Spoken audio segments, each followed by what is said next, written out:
নমস্কার, কেমন আছেন সবাই? আশা করি সকলে ভালো আছেন। সন্ধ্যে এখন 6টা বাজে। চটপট আমরা বসে পড়েছি পাড়ার এই মোড়টিতে। এই মোড়টি থেকেই খুব ভালোভাবে রাসের যেসব আয়োজন করা হয়, অর্থাৎ ভাঙা রাসের শেষের দিন। এই দিনটি ভীষণ সুন্দর লাগবে জানেন। বাড়ির সামনেটি একদম জমকালো, অন্যরকম একটি পরিবেশ। চতুর্দিকে চেনা অচেনা মানুষজন ঘুরে বেড়াচ্ছে। এই যে বড় গোস্বামী বাড়ি থেকে রায়রাজা বেরিয়েছে, ভারী মিষ্টি লাগছে। আর এই ছোট্ট ছানাপোনাগুলো কি সুন্দর সেজে বসে ভাবুন একবার। তাদের ধৈর্যও অপরিসীম, নানা রকম নিয়ম থাকে তাদের। আর তারপরই এই রায়রাজার আসনে বসতে পারে। প্রতিটি সময় ধরে অপেক্ষা করছি জানেন, কখন এই বড় গোস্বামী বাড়ি, তারপর নানা রকম যে গোস্বামী বাড়িগুলো আছে তাদের ঠাকুরগুলো এবং রায়রাজাগুলো আসবে। এক একটি গোস্বামী বাড়ি আসতে বেশিক্ষণ সময় লাগে না, পথে যতটুকু সময় লাগে। এই যে সামনেই এসেছেন রাধা মাধব, চলুন একটিবার প্রণাম করি। আবারও একটি বছর ধরে তো অপেক্ষা করব এই রকম সুন্দর রাসযাত্রায় তাদেরকে দেখবার জন্য। কি সুন্দর দেখুন তো, ঠাকুর নিজেই আজ বেরিয়েছে প্রতিটি মানুষকে দেখবার জন্য। সামনে আরেকটিও রায়রাজা আসছে। এই যে অসম্ভব সুন্দর লাগছে, সবই ছোট ছোট ছানাপোনা, কিন্তু দেখে মনে হচ্ছে অনেক বড় বড় মেয়ে। আজকের এই দিনটি তাদের জীবনেও স্মরণীয় হয়ে থাকবে। তবে এবছর দেখছি জানেন, বহু দূর দূরান্ত থেকে লোকজন এসেছে এই শান্তিপুরে রাসযাত্রা দেখবে বলে। এর আগের বার আপনাদেরকে একটি ভিডিওতে বলেছিলাম যে কালী পুজোতেও প্রচুর লোকজন হয়েছে। তবে জানেন, আমাদের যে বামা কালী পুজোটা হয়, দারুণ সুন্দর, মা বিখ্যাত হয়ে গেছে। সবই আপনাদেরই জন্য হয়েছে। ছোট্ট একটি মফস্বল এলাকার কিছু কিছু জিনিস যে মানুষ এইভাবে তুলে ধরছে, তার জন্য অসংখ্য ধন্যবাদ। তবে আজ আরও বেশি করে বলতে ভালো লাগে আমার প্রাণের শহর শান্তিপুর। শান্তিপুর জানেন তো, একদম পুরনো ঐতিহ্যপূর্ণ শহর। আমাদের এই এলাকাটির অলিতে গলিতে আছে নানা ধরনের ঠাকুর দেবতার ইতিহাস। এখানে একজন দারুণ সুন্দর নাচ করছে, তবে ওই যে গানগুলো দিতে পারি না। নাচটা দেখতে বেশ সুন্দর লাগছে জানেন, তাই কিছুক্ষণ সময় দাঁড়িয়ে গেলাম। এই রাতটা ভীষণ স্পেশাল জানেন শান্তিপুর শহরের মানুষদের মধ্যে। শুধু তো শান্তিপুর শহরেই নয়, বিভিন্ন জায়গা থেকে যারা আসে তারাও বেশ এই রাত্রিটুকুনি আনন্দ করে। আমরা শান্তিপুরবাসীরা একটি বছর অপেক্ষা করি এই রাতটি দেখার জন্য জানেন। কত রকম যে আনন্দ করার মতো জিনিস আসে, তা দেখলে পরে দু চোখ ভরে যায় জানেন। আজকে মা আর দিদিকে নিয়ে এসেছি এই রকম রাসযাত্রা দেখার জন্য। মাকে অনেক দিন থেকেই বলছিলাম যে মা আজকে একটিবার এসো। প্রতিদিন তো রাত্রি 11টার মধ্যে ঘুমিয়ে পড়ি, তবে আজকে নয় একটি রাত জাগলামই, তাতে কোনো ক্ষতি হবে না। মায়ের সঙ্গে সঙ্গে দিদি আর ঝুমও এসেছে জানেন। আমার দিদি ভীষণ ভালোবাসে এই রাসযাত্রা দেখতে। তবে বিয়ের পরপর জানেন তো, সবাই তো সবার গন্তব্যস্থলে, কিন্তু সেই রকমভাবে আমরা একসঙ্গে আনন্দ করতে পারি না। তাই যতটুকু সময় আমরা একসঙ্গে থাকি বেশ ভালো লাগে। মা, দিদি, ঝুম, আমি, সোহাগ একসঙ্গে বসেছি। দাঁড়ান, এত সুন্দর লাইটের কালেকশন এসছে। এই যে সামনে দেখেছেন কি সুন্দর মানুষজন আনন্দ করেই চলেছে, নাচ গান কত কিছু। নিজের পছন্দের একটি গান বাজলে তাতে কোমর দুলাবে না বাঙালিরা? তাই কখনো হয় বলুন? আর একসঙ্গে বহু মানুষের কোমর দুলছে, তা দেখলেই হয়তো বুঝতে পারছেন। আজ দুদিন ধরে রান্না বান্না সেরকম তোড়জোড় নেই, কিন্তু কাল সকাল থেকে রান্না বান্না একটু করতে হবে। নাহলে এই যে এতগুলো মানুষ আছে, তো তাদেরকে তো একটু খাবার দাবারের জোগাড় যন্ত্র করতে হবে। তো সেই চিন্তাটাও মনের মধ্যে কোথাও একটু বাসা বেঁধেছে। তবে আজকে যে রাত্রিটি বসে আছি এখানে ভাবছি একটু কেনাকাটা করেই খেয়ে নেব। নাহলে বাড়িতে গেলে যদি রান্না বসাই, তো সেই রান্নার মধ্যেই নিজেকে জড়িয়ে দিতে হবে। ব্যাস, তাহলেই হয়ে গেল। রাতের এই আনন্দটি পুরোটাই মাটি।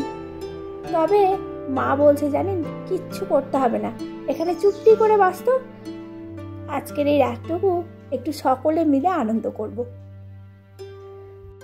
চতুর্দিকে জানেন এই যে ডিজে বাজছে, আর এই যে লেজার রাইডগুলো, এত দূরে আলো যায়। রাসের এই 3টি দিন নাচানাচি, হুল্লোড় আর ঠাকুর দেখা, আর সঙ্গে আছে একটু খাওয়া দাওয়া, ব্যাস আর কি চাই বলুন। এসেছিলাম ঠিক সন্ধ্যে 6টার সময় জানেন, ওই যে বড় গোস্বামী বাড়িগুলো তখন তো চলে যায়, সেই গোস্বামী বাড়িগুলোকে না দেখলে পরে রায় রাজাগুলো আর দেখা হতো না।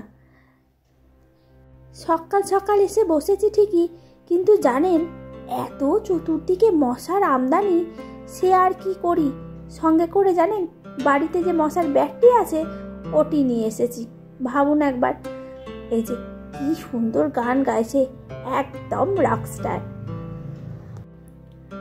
মনের মধ্যে জানেন একটু দুঃখ প্রকাশ হয়, এই যে রাত্রি যাচ্ছে, তারপরেই তো একদম শান্তিপুর যে জমকালো আপনারা দেখতে পাচ্ছেন সে ঠিক নিমেষে চলে যায়, ব্যাস তাহলেই হলো। মনটাও ভারী খারাপ হয়ে যায়, তবে মন খারাপ করব না, সামনে তো আবার 25শে ডিসেম্বর বড়দিন আছে, নতুন বছর, একটির পর একটি চলতেই থাকে জানেন জীবনে, কখনো থামার নামই নেই। তবে হ্যাঁ, শান্তিটুকু যেন জীবনে বজায় থাকে, ভগবানের কাছে এতটুকুই চাওয়া। সোহাগ আমি এদিকে দাঁড়িয়ে আছি, দিদি অমনি বলল যা তো 2টো কচুরি নিয়ে আয়। চন্দন পাশ দিয়ে যাচ্ছিল, অমনি বললাম যে আমাদের জন্য কচুরি অর্ডার করো তো। রাজ দেখতে আমরা যেখানটায় বসি ঠিক তার 1 হাত দূরেই জানেন একটি মিষ্টির দোকান আছে, ব্যাস জলদি একটু চালাকি করে নিলাম। চন্দনকে বললাম দাও, এখান থেকেই কিনে দাও, বেশি দূরে আর যেতে হবে না। তো সে বেচারা কিনে দিল। আমরাও খেতে খেতে অনেকটা সময় ধরে এই রাসের আনন্দ উপলব্ধি করছি। এই যে এনাকে যে দেখতে পাচ্ছেন, তিনি অসম্ভব সুন্দর গান করছেন, কিন্তু ওই যে কপিরাইটের ভয়, তার জন্যই এই ভিডিওগুলোতে গান আর দিতে পারি না। 2-1টি বার হয়েছে জানেন, এই ভিডিওতে একটু গান বা মিউজিক উঠলে পারে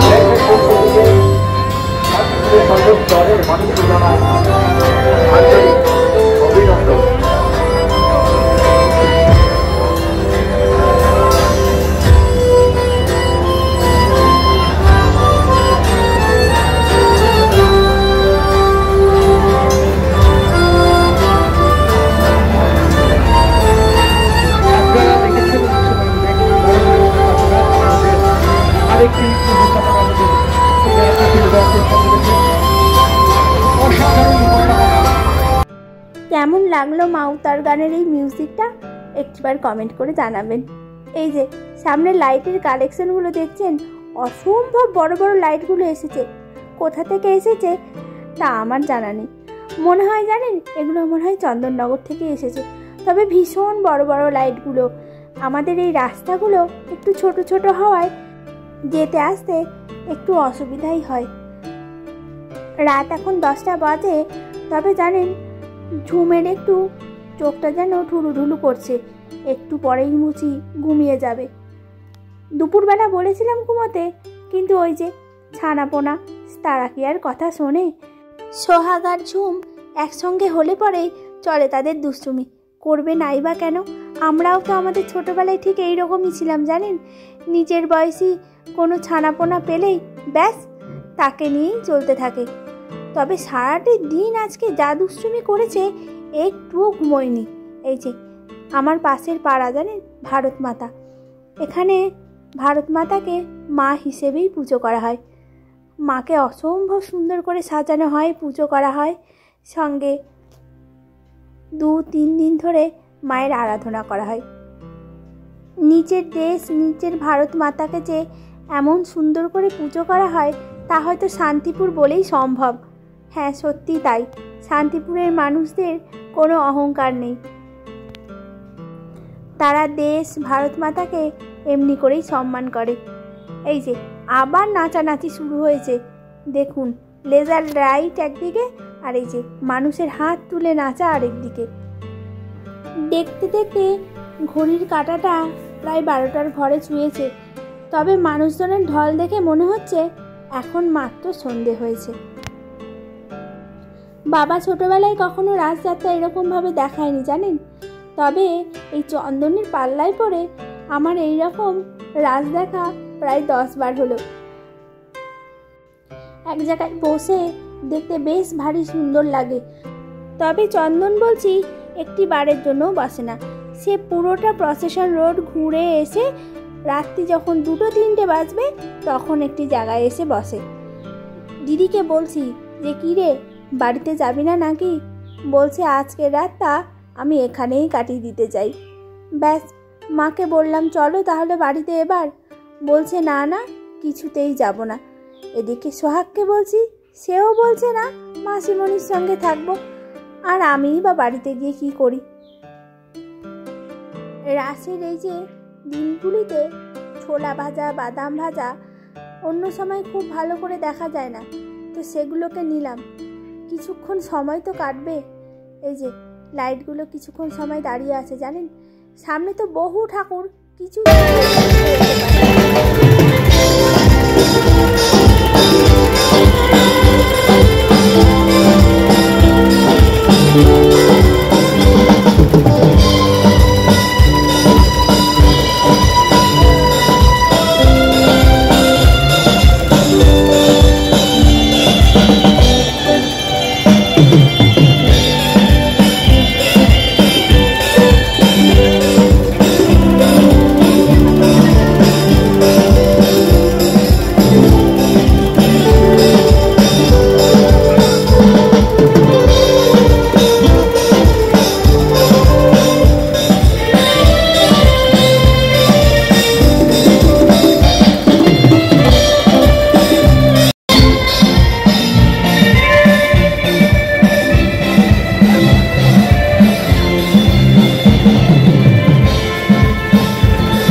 মাদলের তালে তালে এই যে বিহু নাচগুলো অসম্ভব সুন্দর লাগে।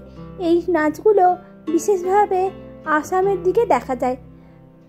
দারুণ সুন্দর নাচ করছে বলছি, আর মেয়েগুলোকে ভারী মিষ্টি দেখতে। বাড়িতে যখন একা একা বসে থাকি কিছুতেই সময় যায় না। তবে দেখুন এখন যখন এখানে এত সুন্দর আনন্দ অনুষ্ঠান চলছে, অমনি জানেন ঘড়ির কাঁটাটা যেন এ ঘর থেকে ও ঘরে ছুট দিয়েই চলে যাচ্ছে। সামনের এই বড় সাপটির লাইট দেখে বেশ ভালো লাগছে, আর সঙ্গে রয়েছে মহাদেব। ঘড়ির কাঁটা প্রায় 1-এর ঘরে ছুঁই ছুঁই। তবে এখনও প্রচুর ঠাকুর যাচ্ছে। তবে এরপর আর ভাবছি কিছুক্ষণ বসে চলে যাব, নহলে জানেন কাল সকালে আর কিছুতেই উঠতে পারবো না। সোহাগও দেখছি চোখটা একটু ঢুলু ঢুলু।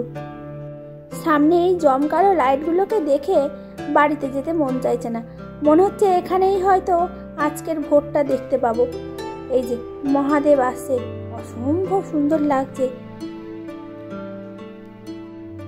কিছু খাওয়া দাওয়া হয়েছে, তবে ভাবছি আজকে রাতে আর কিছু খাবোই না, নাহলে জানেন পেটের মধ্যে ঠিক যেন গুড়গুড় করবে।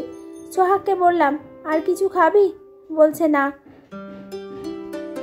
সামনে এই ঠাকুরটি আসছে, দেখতে বেশ ভারী সুন্দর লাগছে, অসম্ভব সুন্দর কাজ করা।